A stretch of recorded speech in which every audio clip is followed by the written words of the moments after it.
And we have a letter in that regard, which we should have ordinarily brought before the House earlier than now.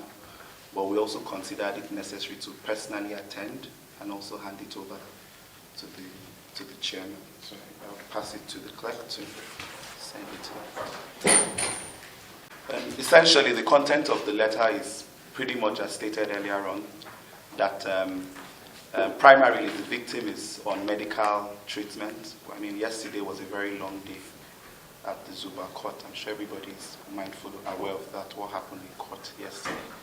But most importantly, the matter is currently being investigated by the police and the court. Similarly, the court. The police have not made a lot of progress in their investigations, as they only just commenced sometime late last week. But similarly, there's a pending suit in the High Court, and that in itself makes the matter sub judice, and we're constrained to speak further, because we believe that, I mean, this is also a competent tribunal, in quotes, for lack of a better word. So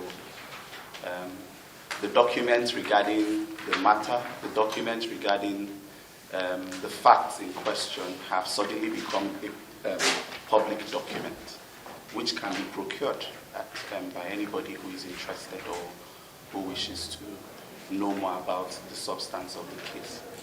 But like I said earlier on, in response to the invitation letter we received, we were insistent on attending this hearing and also making this position known as a sign of respect, first of all, and also because of the weight that the members of the Senate and the Senate itself has placed on this matter. So that's really why we're here today. Thank you. Hear your view, not what we can gain access to, which can be denied in any circumstance. But we want to hear from you, if you are going to represent the lady, what actually happened. That is why we have this hearing, so that whatever we can deduce from here, we can present it back to the Senate. It's not trying to fish for information, because that's not going to be a fair hearing. When we're having a hearing, we want to hear facts, and so that you are, being supported well, not from getting information from where. There are several informations everywhere. So we don't, some will say, oh, she's pregnant, some will say she's nursing mother. So there are various informations. So very conflicting. So are you going to talk to us, or you want us to, we don't really know why you're here. Because we wanted to talk to the lady, you said the lady is not available. And we have to report back in 2 weeks. All right? We have that. I have. Okay. The solicitors should also know that this is not a courtroom. And the person being complained about is a senator. And we have ethics guiding everything about our conduct here. So by the time you are able to explain to us what actually transpired, it will be up to the Senate now to see if he has actually breached those ethical conduct that is expected to at least defend as a senator, or he has breached them, or otherwise. You understand?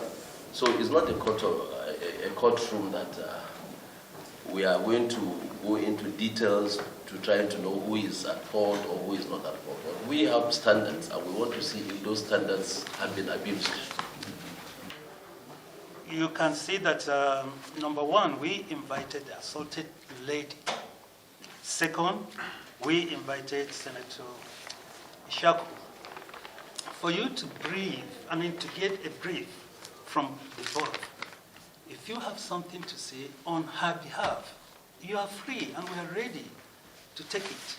After we finish with you, we are going to invite the senator for his briefing also.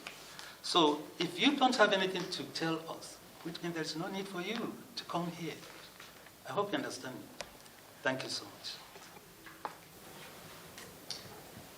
A legislative house or committee shall have power to summon any person. Please listen to me. Sure. A legislative house or committee shall have power to summon any person in Nigeria to come and testify, give account, tender a document, or any other record in evidence in the possession or under control of that person as provided in the first schedule to this act. As I just read the Constitution to you now. So we want to put you under oath for you to answer the questions and present to us. We have instructions to deliver the letter. Okay, She not instructed just to testify us on not her to behalf, testify on her because behalf. that's what I was saying. Because, and But I would like to... you should have met with the clerk. You shouldn't have had this set up then. I'm very aware of that, and That's like okay. I reiterated earlier on. You are a lawyer. Yes. You see, time is of the essence. We've been here since morning. So if you are not going to say anything, and I think maybe we have the next person to testify, and when she's out of hospital, she'll be someone to do the same. So we want to have a fair hearing, because this one has to do with the Senate. I hope it's all right. Yeah, you're right. So there's no point in you staying if you are not, so don't take much of your time. If you want to really testify on her behalf, you can take the oath. If you are not ready, and I think, you can talk to the clerk, so we can have the next person coming. All right? Thank you very much. Thank you. See, we don't have the instructions to testify. That's all right. You don't have to be on mic either. So, Thank you. thank you. I think the word too should go to her. It would be good for her to come and testify. When is she going to be out of hospital? As of now, we can't ascertain when she will be done. But What hospital is she at? Is it written in your letter? No, it's not. This is without informing that she's in the hospital is without prejudice. Yeah, And that that's was okay, but that you was see- just me saying the instruction we have from her is basically just so. Don't put on the mic. Switch off the mic. Switch off the mic. In the since you are representing excuse me, Barrister. Yes, sir. Since you are representing your client, it's important. We also know the implications of it. Like I said when I started, that we have our own part of the investigation to do, to now see how our colleague went far, went contrary to our standards. That's exactly, so that has to do with the criminal or Whatever. whatever, civil suit that is in court. So it's also advisable that he comes when we invite him as soon as possible. We have only 1 week remaining to submit our report. If not, if So- those say the Senate is not fair. Yeah, because before they You understand? before So they because announce, this one has rubbed on us too. yeah, because the public is listening, they are eager. This is a very sensitive issue. Now we are giving her opportunity to come and speak to us. Defend and herself. Defend her. But Tell us. are you aware that what you've done is a legislative contempt you just committed now? Yes, Yes? yes. That's what you, Which of the actions? it's a contempt of the legislative process. Yes.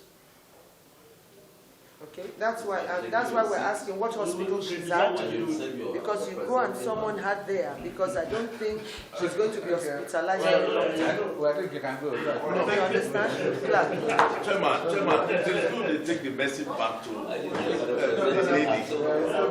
Because by the time tomorrow the Senate No, makes tomorrow its before own, the week runs out, she has to appear. she has to come. Do you understand that? She has to appear. You want If not, justice for her, this but one, it won't favor her because the Senate will take its position. So, yes, and based on what you have done too. So if you are protecting her and not wanting her to talk, then, because the Senate too might take other actions if they are trying to malign the institution. So we are here, it's not something that we are happy to be part of, but we want to give everybody fair share, a hearing. I hope you understand that. Thank you very much. So clerk will see you and then we'll see how to get the lady here. But she has to be here before the end of the week.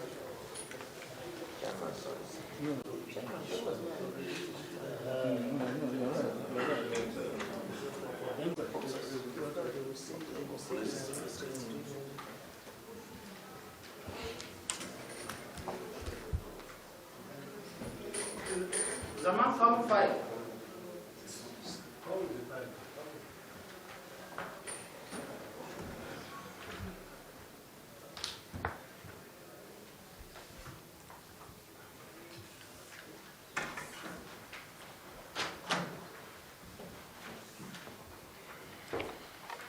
The Senate on 8th July to investigate an alleged assault by yourself. And we deem it necessary that you should be given fair hearing. We're also aware that the case is already in court. And we're not here to go into the aspect of the case that is being handled by the court. We have our own duty, our own responsibility as senators to look at issues concerning us as it concerns the public. Because we have an integrity, we have a standard to maintain. And that is why we feel that the Senate feels that a committee is constituted to look into the matter because it has gone public. We should know very well.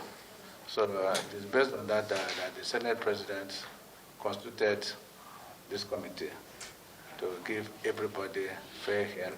It is based on that we just invited you, distinguished, to tell us, to address us and tell us part of your own story. Yeah, thank you so much. I will do that. I want to say, and I should not be talking in front of cameras when the matter is already in the court of law. It's subjudiced. I came here out of respect for my colleagues, and I'm ready to take the oath and discuss with it, but talking in front of cameras when the matter is in court, I will not do. You know, we have two portions of this to address. One they need to address us, and then we have the closed session. We are still going to have a closed session. Can you off your mic? Is it on? Okay. So that's what we want to do. Yeah. We want you to address us, and then that will just give us an address. I agree with you, Chairman. But as you said here, talking to the camera. Well, you have already spoken, you have already talked to the whole world. Yes. We have listened to you in the whole world, the television, everywhere. So what's the difference? Sir, I'm just making a statement here. sir, I will not. Even if it is one sentence. Say one sentence. Okay. You see, distinguished, Chairman, sir, distinguished, we want to tell you, you're just joining us. We have a procedure, and we're also under law. What we're doing as a legislature. You don't come in here when we invite you, despite you are a colleague. All right? You are on the other side now. Everybody requires a fair hearing. What is going on with you affects us as a body. All right? That is why the Senate President constituted this committee. And you can see the level and integrity of the people under here. You don't come in here and dictate to us the procedures we are supposed to adopt. And that is, you don't dictate to us because you undermine us by even trying to do that. You haven't even listened to us. Even if we are going beyond what you expect, you can stop us. But you don't come to on the other side and start dictating to us. Do you want us to protect you, or do you want us to defend you, or you want to be on your own? Because do you realize that the Senate, I off that mic and let me finish. Do you realize that the Senate, when we constitute this, whatever the law gives, we can also suspend you? Do you realize that? No, sir. I will not sit and you threaten me with suspension. We are not threatening you. I said like we are not threatening you. I will not sit you threatening you suspension. With all due respect, sir. With all due respect to you, I won't sit here. You are my colleague. You are a senator like me. You cannot threaten me suspension. Excuse me. I take exception, ma'am. Excuse me. Off that man. Please. You are digging a hole for yourself. Excuse me. All right, then go and bury me. Okay? I'm also another woman. Yes, ma'am. Be careful. Ma'am, please. Distinguished. I expect you threaten them with pressing me in the floor. Excuse me, please. Distinguished. Why are you behaving this way? This behavior is not expected of you. You see, we have about how many of us senators are here? And even if you take offense in what is it, listen, keep quiet. You have to address the chair, please. Mr. Chairman, is it out of place if I ask that I am not addressing camera, I'm not addressing pressmen? After I've been taken to court, am I out of place, sir? Correct me if I'm wrong. Now, if he has objection to what you say, to hear our general comment on this. And that's what we are saying. We take that decision. You didn't even wait for us to even talk before saying this is the method that you want us to adopt. You didn't even wait. Distinguished, we invited you here. And can you tell us why you come? Thank you, my distinguished colleague. So I came.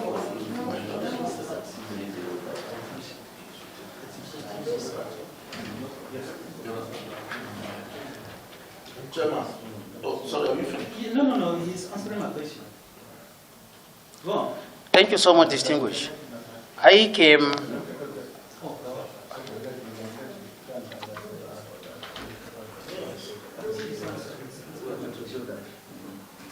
Go on. Thank you, my colleague. I came because I received a text message.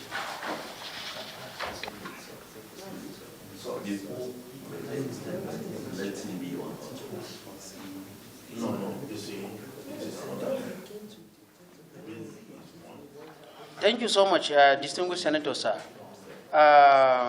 Chairman, with your permission, sir, let me answer my colleague. I came because I received a text message that I am invited by this honorable committee made of distinguished men and women to investigate a viral video that is already there in public domain. And the protests that have been going out there has been loud, has been local and international. And I felt the matter that have been going out there is investigate and prosecute him. Just the same way I received a text message from the police that I should come. I had to go there at the exact time that the police gave me, because I know how important that is, not just for the Senate as a body, but also for police as an institution that is so bastardized by public opinion. And when I also received this text message, I just got this letter today, but I received a call from the clerk and also received a text message. Being that the police were asked to arrest me, which I was arrested, I was detained, I was investigated by the police, I was referred to competent court. I still feel out of respect for my colleagues, I shall come. But coming in here, I have been receiving thousands of media distance for me to go and address journalists, to tell them my side of story. I refused. But coming in here to be ambushed with media people covering me, I will not talk to the media. I will now ask, as a privilege of a senator, that I address this committee as in a closed session. Not trying to speak about my own side of story to the media and take it out there. Thank you so much. Chairman, sir, I want to say something. Exactly what you are saying now, that was what we expected you to say on camera.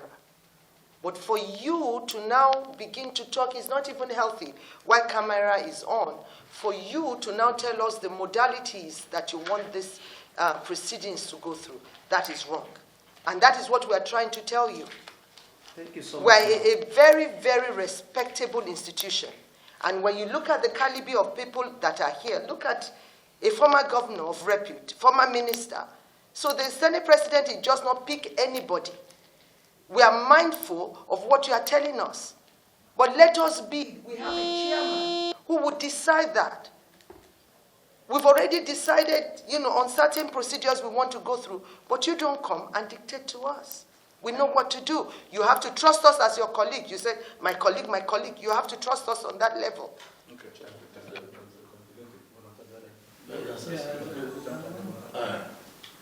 Thank you, Mr. Chairman, my very distinguished colleagues. First, let me say that from our procedures, those of us who have been privileged to be part of the Ethics Committee of the Senate, when suggestions are made, either by our guests or the person that is standing before the committee make suggestions. It is for us to, as members hearing, the case, to confer and agree. This particular case, all this, our colleague is taken to court. He's already in court. And of course, the very reason why the other person did not come is because they believe too that the case is already sub judice. That is the reason why she did not come. That is the truth. And since we have Senator Ishaku here, testify before us, I just think I've already mentioned the facts. It is important that we heed, what he has said, really to testify on oath before the press. We mean he too has violated, what we're trying to, prevent, that the matter is already sub judice. So I suggest to that we heed that, so that, we get his testimony in a closed session. Thank you. Okay, another person want to say something?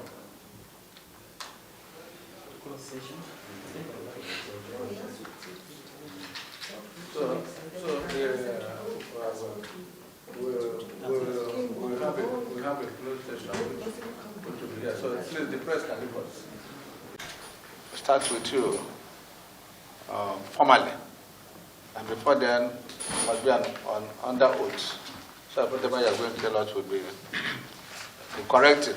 So please administer the oath to him, so that he will go to address us.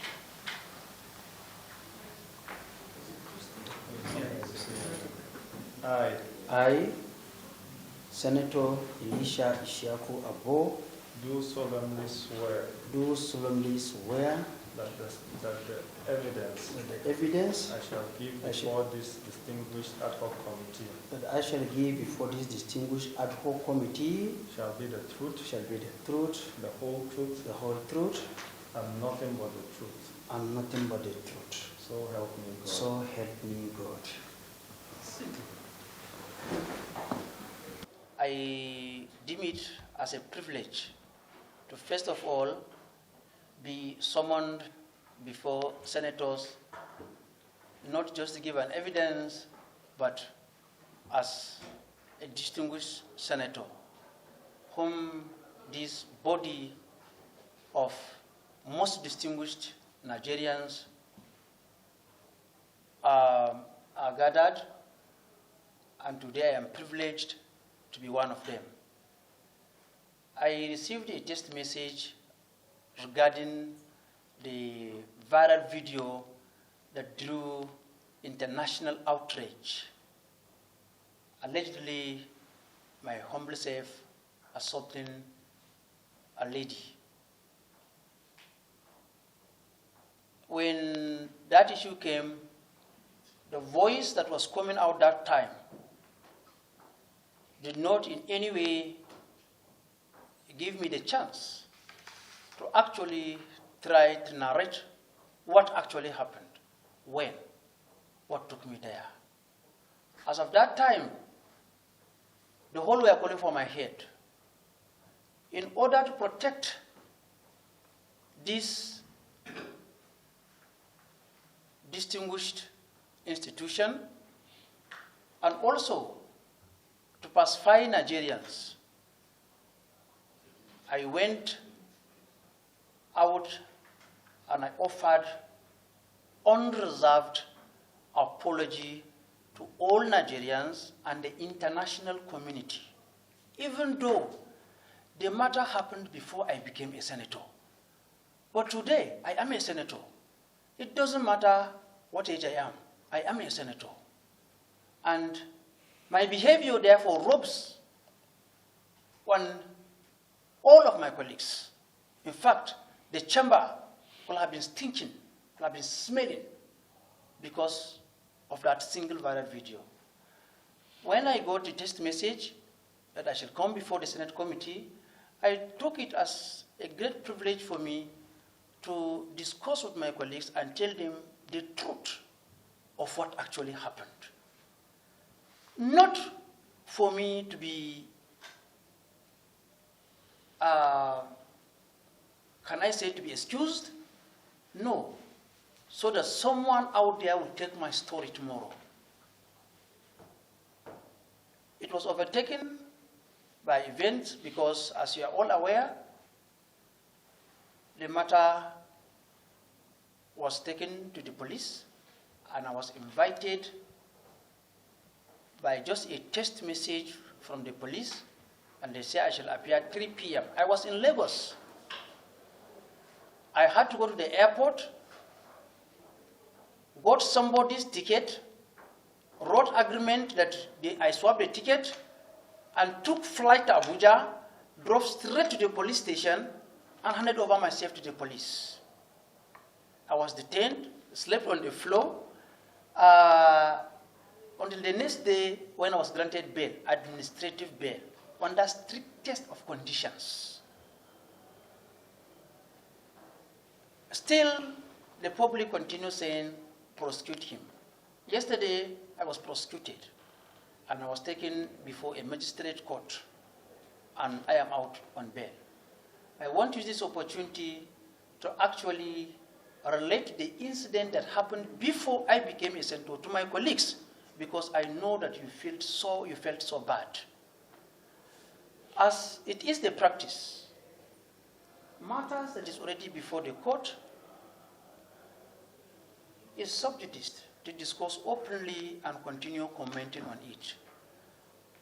I will now beg this committee, chairman, and the distinguished members and colleagues to allow me to address you in a closed day session using my privilege as a senator of the Federal Republic of Nigeria. Thank you so much. So what do? Okay, thank you very much. So I think the press can leave us. Thank you very much. Yeah, you can see it wasn't only closed door. He also made his statement in public before the cameras. And in the statement, he was able to tell us what transpired throughout the period, including those ones that was not captured on video. And we have also asked our own questions, asking for people who can bear witness to all he said. And tomorrow we are continuing the investigation. How about the victim of the assault? Yeah, he was also invited, but we didn't see him here. They said, we didn't see her. We were told she's not feeling well, but we have also asked that she tries to come and see us. What's the plan for tomorrow, sir? Tomorrow we are going to see all the witnesses that were mentioned. The police, the victim, the shop owner, the friend, all those that were there. Some police constables that were also there. As many people that were mentioned, we want to see them tomorrow to hear their own side of the story. Will that be behind closed doors too? No, it's not going to be behind closed doors. Thank you, sir. Okay, thank you. We want to assure you that nothing will be hidden, nothing will be covered. We want to make sure that the right thing is done. Thank you, sir. Okay, thank you.